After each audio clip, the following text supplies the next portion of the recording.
Hi, my name is Melba, and I am a product marketing manager at Google. I help communicate the what, the why, and the when of the products that we are developing, both internally to cross-functional teams and externally to our defined target audiences. I would say my trajectory has been very unconventional. When I was 16, I actually had to drop out of high school to get a job and help out my mother financially.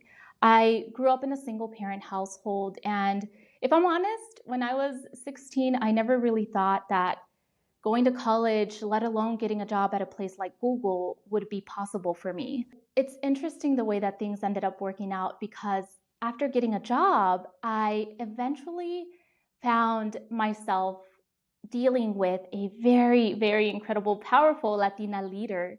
And the very first time I saw a Latina leader, I was blown away because it's not something that I used to see often. And when I did, I realized if she could do it, so can I. I went home that exact same day and I started researching a career in marketing. And so I really had to start from the ground up. I started to go take classes to get my GED. And after I got my GED, I went and I got my undergraduate degree while maintaining a full-time job.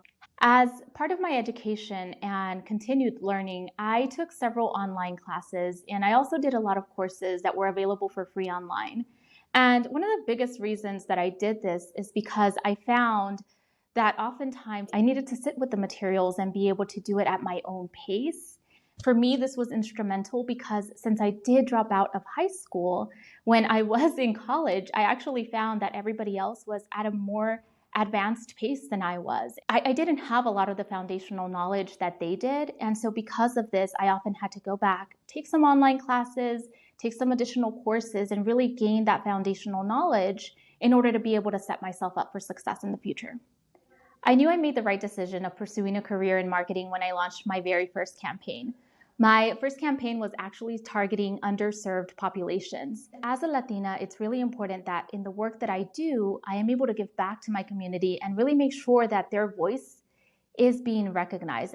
In addition to the work that I do at Google, I also founded a company called Mujeres on the Rise. And Mujeres on the Rise is a community that helps Latinas rise through resources, community, and coaching.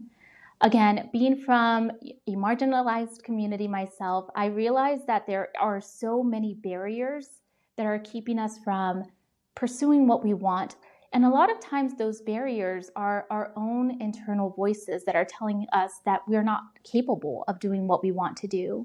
And so as part of the work that I do, I really started this community to share what I've learned along the way and help others do the same. I used to believe that where I was in life would forever dictate where I would be in the future. And having made so much progress from where I initially started, I know that's not necessarily true. You can change the direction of your life, but it all starts with one decision. You have to take that first step without necessarily thinking about the super long journey that might be ahead of you. Just take one step, one day at a time, and eventually you'll look back and realize how far you've come.